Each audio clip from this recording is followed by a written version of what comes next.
My wife cheated on me with a coworker, and they stole money, but I exposed them before they ran. I can't believe I'm actually writing this, but I need to get it off my chest. My name's Jake, and I've been married to my wife, Emily, for 6 years. Up until a couple of months ago, I thought we had a good thing going. We have a beautiful home, no kids yet, but we had plans for that. I work as a mechanic, and Emily works as a nurse, pulling long shifts, but we always manage to make time for each other. Or so I thought. Things started feeling off about 3 months ago. Emily started working more nights than usual. At first, I didn't think much of it. Her job's demanding, and I know the hospital was short-staffed. But then, she started coming home late even when she wasn't scheduled for a night shift. She'd always have some excuse, like, I had to cover for someone, or we had an emergency. She'd brush off any questions and act like I was paranoid for even asking. But the thing that really got me was how distant she became. We used to have a great sex life, you know? It wasn't just the physical stuff. It was emotional, too. We'd talk, laugh, and cuddle. But now, she was either too tired or just not interested. She'd push me away, saying she needed rest. That's when the doubt started creeping in. One night, I was sitting on the couch after she'd left for another unexpected shift, and I realized I hadn't been able to shake the feeling that something wasn't right. That gnawing feeling in my gut wasn't going away, no matter how much I tried to ignore it. Something was happening, and I was done pretending it wasn't. I tried not to let my suspicions get the best of me, but everything about Emily's behavior was screaming at me that something was off. The late nights, the sudden extra shifts, her coldness towards me. It was all piling up.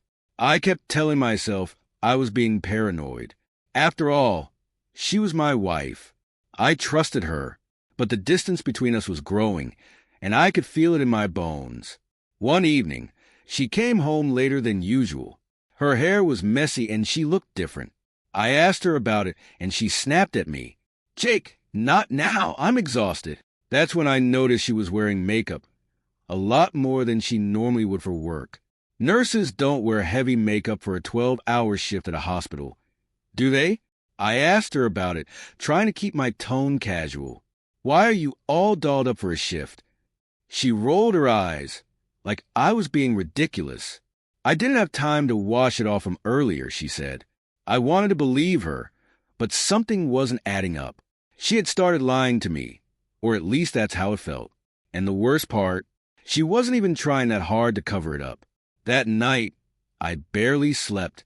I lay there next to her, staring at the ceiling, my mind racing. Was she seeing someone else? I didn't want to jump to conclusions, but I couldn't shake the feeling that my wife wasn't being honest with me. I wasn't just suspicious anymore. I was terrified.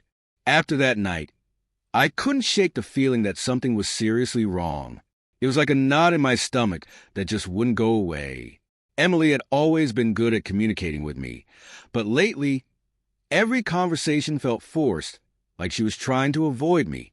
We used to spend our weekends together, movies, dinners, lazy mornings in bed. But now, she was constantly finding excuses to leave the house. I'm meeting up with friends, she'd say. Or, I have to run errands. All of it fell off. One Sunday, when she told me she was going to brunch with a friend, I got this crazy idea in my head to follow her.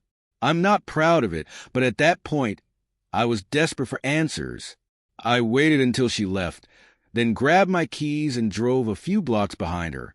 She drove across town, which was weird because her friend lived nearby. My heart was racing as I followed her into a nicer part of the city, way too far for brunch. She parked outside a cafe I didn't recognize, and I watched from across the street. Instead of meeting a girlfriend like she said, she got out and walked up to a guy, tall, well-dressed. He didn't look like just a friend.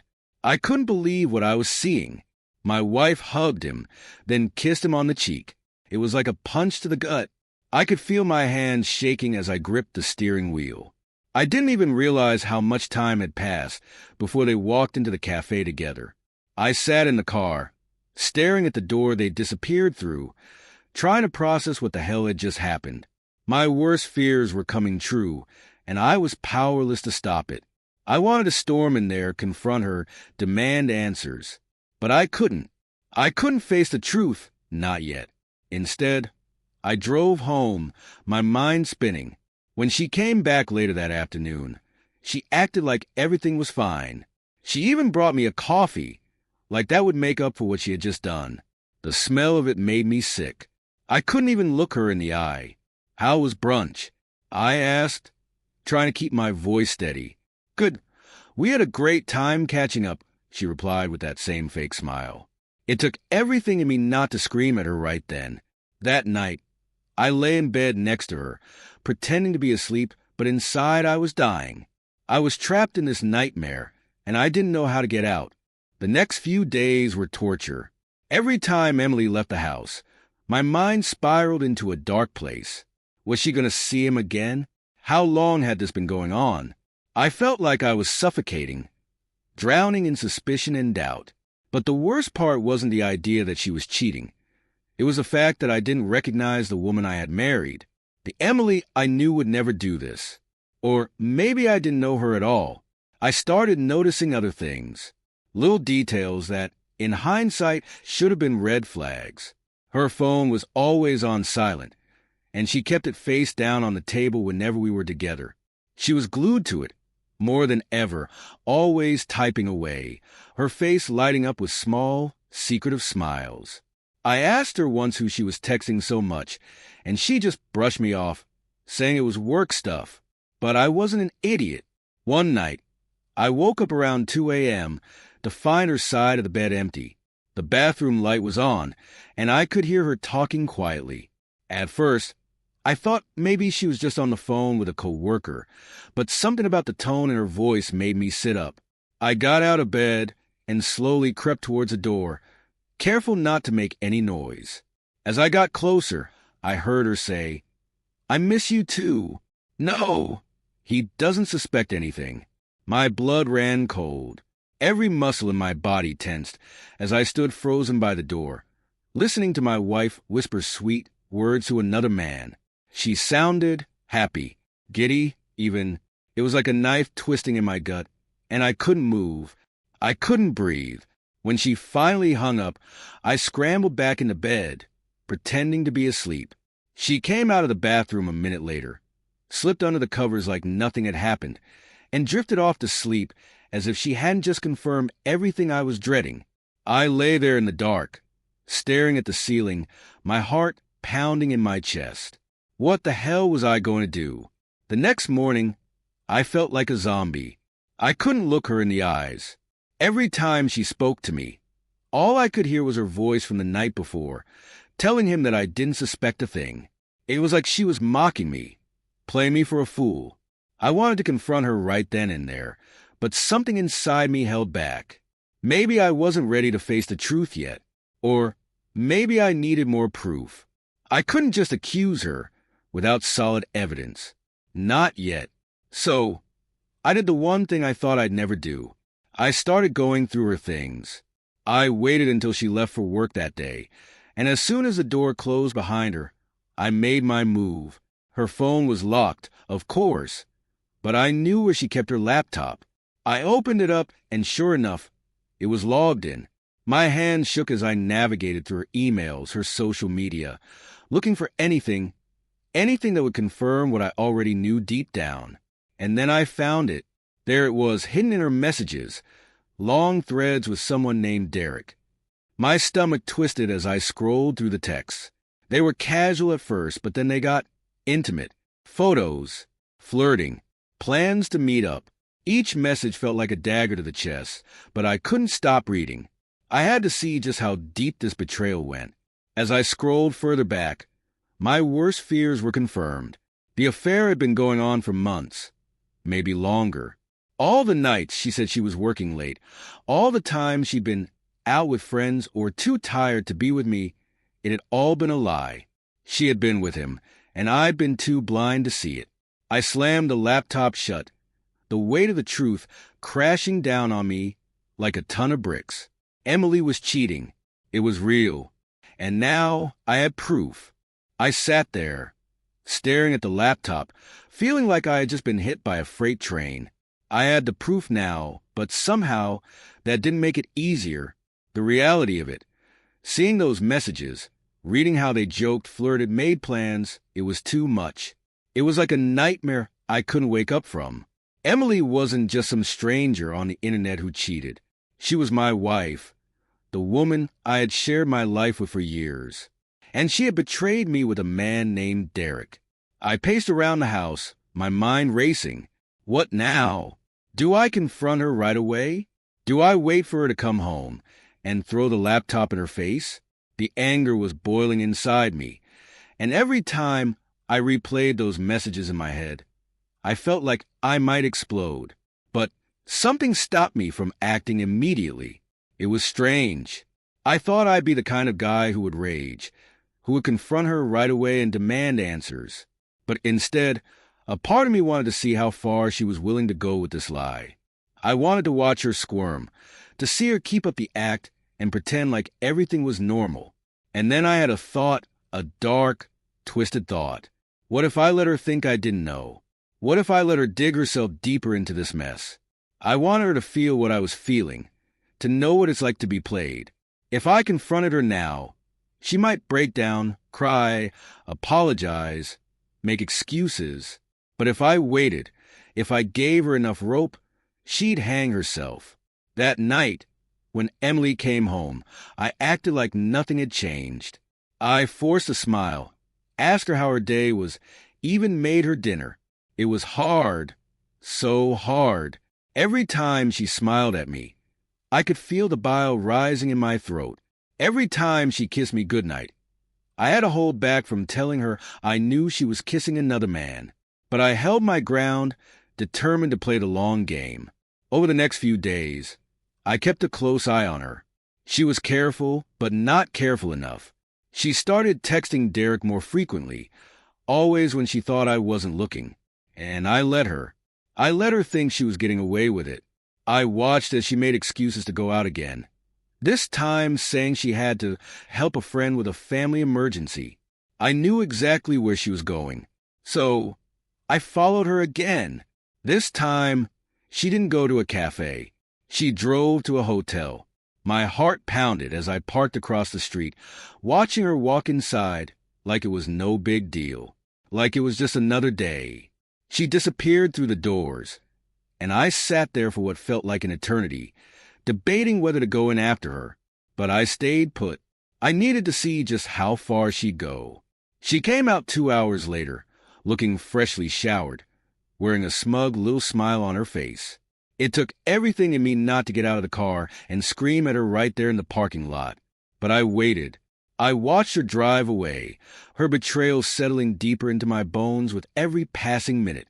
When I got home that night, she acted like nothing had happened. She sat on the couch, watching TV, casually scrolling through her phone. I stood in the doorway, staring at her, wondering how she could do this so easily, how she could lie to my face and still have the audacity to come home to me every night. I realized then that I wasn't just angry. I was disgusted.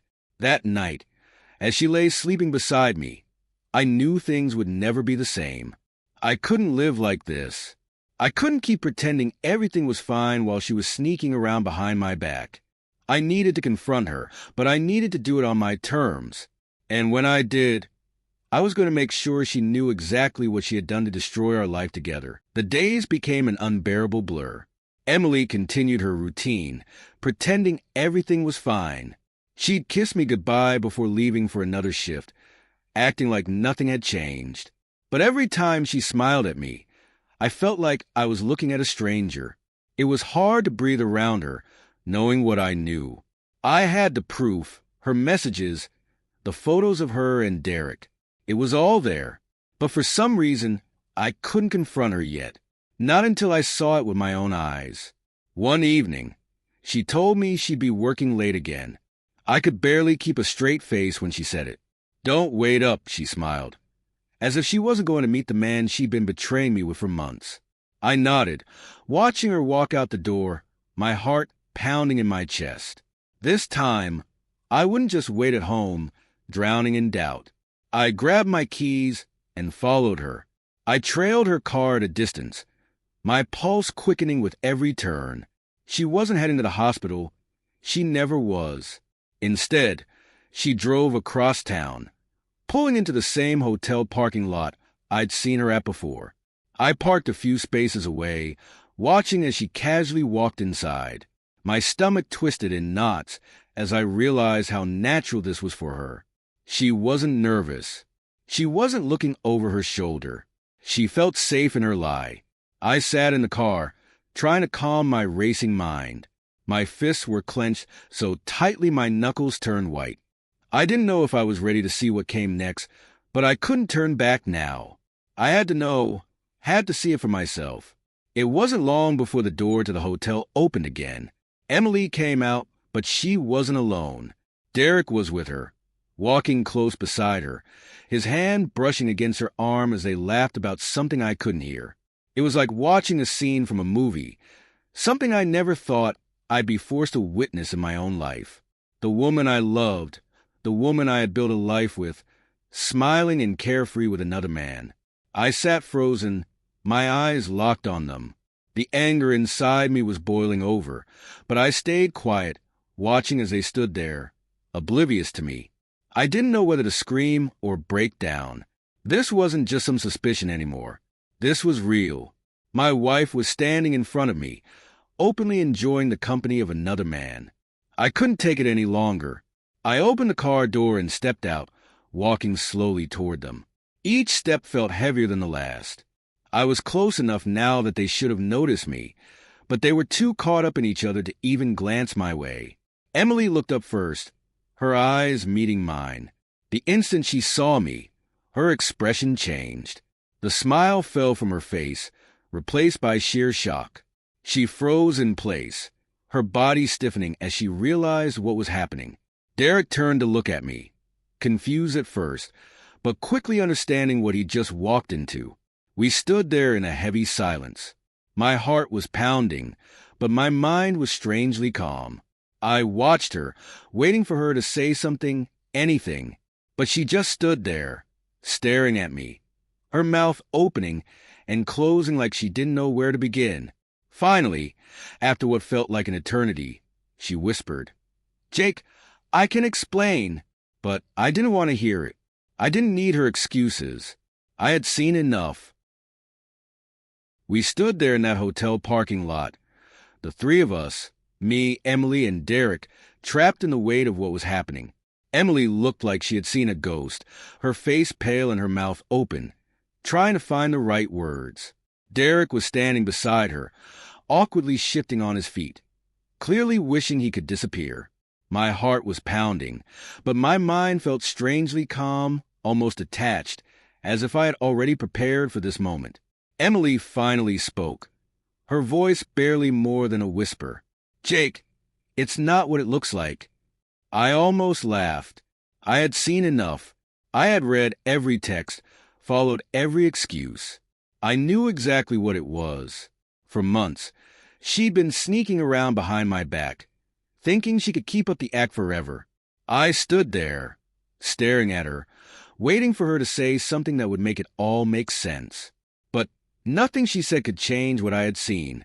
I took a step closer, my voice cold. "You've been lying to me. I know everything." She flinched at my words, her eyes filling with tears.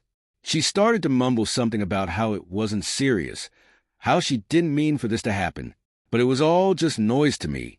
It didn't matter anymore. Derek stayed silent, probably hoping I wouldn't turn my anger toward him. But this wasn't about him. It was about her, the woman I had shared my life with, the woman I thought I knew. Emily started to cry, her hands covering her face, but I had no sympathy left to give. Her excuses, her tears, none of it could erase what she had done. She kept talking, saying she didn't want to hurt me, that it had been a mistake. But all I could think about was how long this had been going on, how many times she had looked me in the eyes and lied. "It's over," I said, cutting through her sobs. My voice was flat, the decision already made. "When I get home, you won't be there. Get your stuff and leave." She broke down completely, her shoulders shaking as she cried, but I was already walking away. I didn't care anymore. I couldn't. As I got into my car, I glanced back one last time, seeing her standing there defeated. Driving home, I felt a strange numbness settle over me. The life we had built together, everything I thought I knew, it was all gone. There was no turning back now. When I got home that night, the house felt emptier than it ever had before. The silence was suffocating, but it was a relief compared to the chaos swirling in my head. I sat on the couch, staring at nothing, trying to process what had just happened. Emily wasn't here yet, but I knew she'd be back soon to get her things, just like I had told her. I couldn't believe how easily I had said those words. Get your stuff and leave. They came out so naturally, but now that I was alone, the weight of them started to sink in. This was it. The end. I thought about everything we had been through. 6 years of marriage, all the plans we'd made, all the memories we'd built together. It felt like a different life, one that didn't belong to me anymore. Had it all been a lie? Or was there a point where we were genuinely happy, and I had just missed a moment when things began to fall apart? I heard the door creak open, and I knew it was her. Emily stepped inside quietly, like she was trying not to disturb the tension that filled the air. She didn't say a word as she moved through the house, gathering her things. I didn't look at her. I couldn't. Every sound, her footsteps, the zipping of her suitcase, felt like nails in the coffin of our marriage. After what felt like an eternity, she finally stood by the door, her bags in hand. I could feel her eyes on me, waiting for me to say something, but I stayed silent. What was there left to say? She had made her choice, and I had made mine. "I'm sorry, Jake," she whispered, her voice trembling. I didn't respond. I just sat there, staring at the floor, listening as she quietly left and closed the door behind her. The sound of the door clicking shut was final, like the ending of a chapter one hadn't expected to come so soon. For a moment, I thought I might feel some kind of relief, some sense of closure. But instead, I felt nothing, just a hollow emptiness where my life had been. I got up, moving through the house in a daze. Everything looked the same, but nothing felt familiar anymore. Our home wasn't our home. It was just a place, full of things that no longer meant what they used to. The bed, the pictures, the small mementos from trips we'd taken together. None of it felt real now. I didn't know what the next step was. Divorce, obviously, but beyond that, the future that I had imagined was gone, and I had no idea what to replace it with. I was left with nothing but the aftermath of her betrayal and the wreckage of the life we had shared. The days blurred together as I tried to move on from Emily, but then everything took an unexpected turn. One evening, after another empty, routine day, I got a call from an unknown number. Normally, I would have ignored it, but something pushed me to answer. On the other end, a calm woman's voice asked, "Is this Jake?" She introduced herself as Sarah, Derek's wife. My heart sank. I hadn't even considered Derek's personal life during this whole mess. His wife? What did she want? Why was she calling me? I agreed to meet her, not sure what I was walking into. We met the next day at a quiet cafe. Sarah arrived, calm and collected, though there was an intensity in her eyes that unnerved me. She wasted no time, sliding a stack of documents across the table toward me. They weren't just any documents. They were police reports. My name, Derek's name, and Emily's. My breath caught in my throat as I scanned the papers. Emily was under investigation for something far worse than infidelity. She had been siphoning money from her hospital, embezzling funds for months. It hit me like a freight train. All this time, I had been focused on her betrayal with Derek, but this was something entirely different. My mind reeled. Had her affair just been a cover? Was this why she had been so secretive, so distant? The Emily I thought I knew, my wife, wasn't just cheating. She was a criminal. Suddenly, everything made sense. The late nights, the lies, the expensive things she couldn't explain. And here I was, thinking I had the full story. But I hadn't even scratched the surface. The shock of Sarah's revelation clung to me like a heavy fog. Embezzlement, the word echoed in my mind, making everything I thought I knew about Emily feel like a distant lie. I sat there in the cafe, staring at the police report, trying to make sense of how the woman I had loved and married could be involved in something like this. Sarah watched me closely. She had more to say. I could see it in her eyes. "There's more," she said, her voice low. "I didn't just come here to tell you about the embezzlement." She leaned forward, her tone dark. "Derek, he's been involved too." My heart stopped. Involved? How? She glanced around the cafe, as if making sure no one could hear. "Derek didn't just have an affair with your wife. He helped her steal from the hospital." She paused, letting the weight of her words sink in. "That's why they've been meeting." It wasn't just about the affair. It was about covering their tracks. The room felt like it was spinning.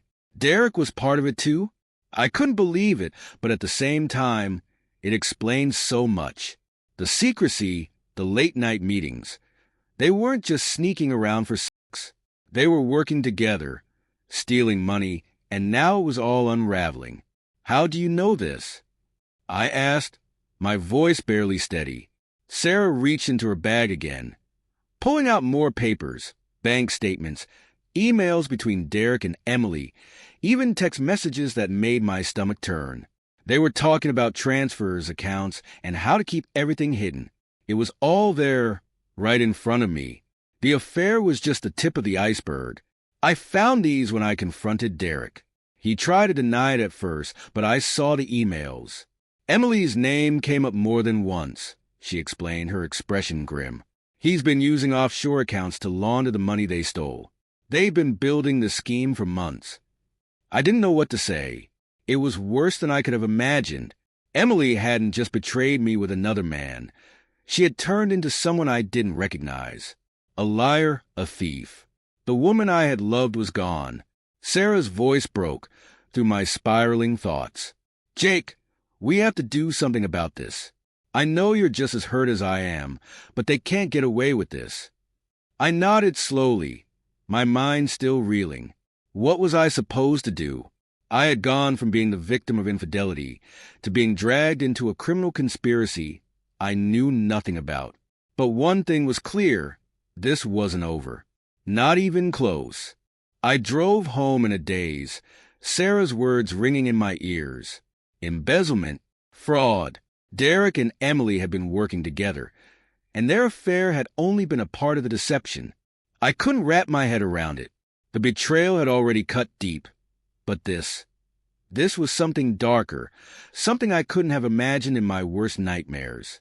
I pulled into the driveway and sat there in the car, staring at the house. The same house Emily and I had made into our home, a home that now felt like a stranger's. I couldn't walk inside, not yet. Everything felt tainted. I had no idea how long I sat there, but eventually I forced myself to go in. The silence was unbearable. I could still feel Emily's presence in the empty rooms, like a ghost haunting every corner of our life. I couldn't focus. My thoughts kept spinning back to what Sarah had told me. The affair seemed almost small compared to the scheme they had been pulling behind my back. How could I have missed it? How could I have been so blind? I headed to the bedroom, opening Emily's drawers, looking for any sign of what she had been up to. I found nothing at first, just the usual stuff, clothes, makeup, personal things. But then I came across an envelope hidden in the back of her closet. I ripped it open, my heart pounding. Inside were bank statements, several from an account I didn't recognize. The amounts were staggering. Thousands upon thousands of dollars, all carefully hidden from me. I scanned the transactions, my hands trembling. There were deposits that didn't add up, transfers to unfamiliar accounts. I felt sick. This was real. She had been doing this for months, and I had been completely in the dark. I sat down on the edge of the bed, staring at the papers. It wasn't just the affair. Emily had become someone I didn't recognize, someone who had lied to me on a scale I couldn't have imagined. The anger and hurt came rushing back, but now it was mixed with fear. What had I gotten myself involved in? I knew I couldn't keep this to myself. Sarah was right. We had to do something. This was bigger than just a broken marriage. They had broken the law, and if they weren't stopped, I had no doubt they'd find a way to cover it all up. But what scared me the most was the thought that Emily might not go down without a fight. If she knew I had found this, who knows what she would do? The doorbell rang, snapping me out of my thoughts. I wasn't expecting anyone, and for a moment, a chill ran through me. Could it be Emily? Was she coming back, knowing I had discovered her secret? I cautiously approached the door and opened it to find a man I didn't recognize standing there, holding an envelope. "Jake?" he asked, looking me over. "I'm here to serve you these." My heart sank as he handed me the envelope and walked away without another word. I opened it slowly, dread pooling in my gut. It was divorce papers. Emily had beaten me to it. The divorce papers shook me to the core. Emily was trying to get ahead of everything, making herself look like the victim before I could expose her. This wasn't just about ending the marriage anymore. It was about power. She knew what was coming, and she was trying to control the narrative. I realized I needed to act fast. I called Sarah immediately. "She filed for divorce," I said, the panic clear in my voice. "She's covering her tracks." Sarah's response was calm but firm. "You need to take what you have to the authorities. Don't give her any more time." That night, I gathered everything. The bank statements, the emails between her and Derek, all the proof of their affair and the embezzlement. It was time to stop playing this passive game. I called the police and explained the situation. As I laid it all out, I could feel the tension growing inside me. Emily wasn't just cheating. She was a part of something far more dangerous. The next morning, I left for work, feeling like I had finally taken control of the situation. But when I came home that afternoon, something immediately felt off. I noticed the drawer where I had stashed the divorce papers, and evidence was slightly open. A cold wave of dread washed over me as I rushed over to check. I yanked the drawer open, and my heart dropped. The divorce papers and all the evidence I had collected were gone. Panic set in. Emily had been here. She knew. I stood there, staring at the empty drawer, my mind racing. The papers, the evidence, everything I had on Emily and Derek was gone.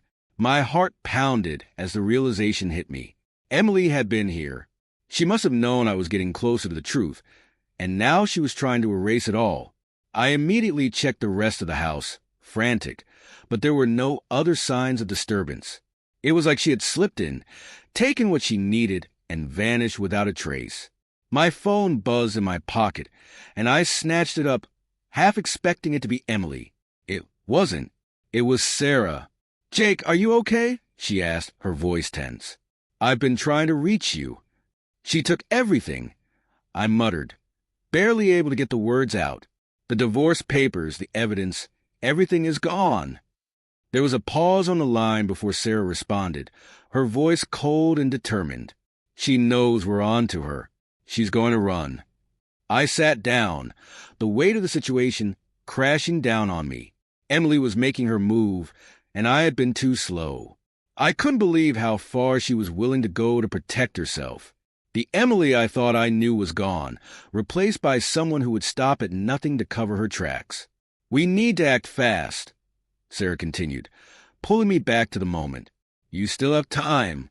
Go to the police. Tell them what happened. We can't let her disappear." I nodded, even though she couldn't see me. Sarah was right. Emily might have taken everything, but I still had one thing left: the truth. I grabbed my keys, determination building in my chest. I wasn't going to let her win. Not like this. As I drove to the police station, my mind raced. I had no idea what Emily's next move would be, but I had a sick feeling in my gut that she was one step ahead of me. I just hoped I wasn't too late to stop her. I bolted to the police station, my mind spinning. I laid it all out: Emily, Derek, the embezzlement, the missing evidence. The officers took my statement, but one thing was clear: Emily was running. They warned me she might try to flee town, and if she did, it would be almost impossible to catch her. Then my phone buzzed. It was Sarah. "Jake!" Derek's panicking. He just sent me a message. They're planning to leave tonight. A chill ran down my spine. "Where are they going?" "I've got a location," she said quickly. "He doesn't know I can track him." She sent me the location, a spot on the outskirts of town that Emily and I used to visit. Secluded, quiet. Perfect for someone trying to disappear. I didn't think twice. I grabbed my keys and sped out of the station, the GPS guiding me. My hands gripped the steering wheel so tight they hurt. I wasn't going to let her slip away. Not this time.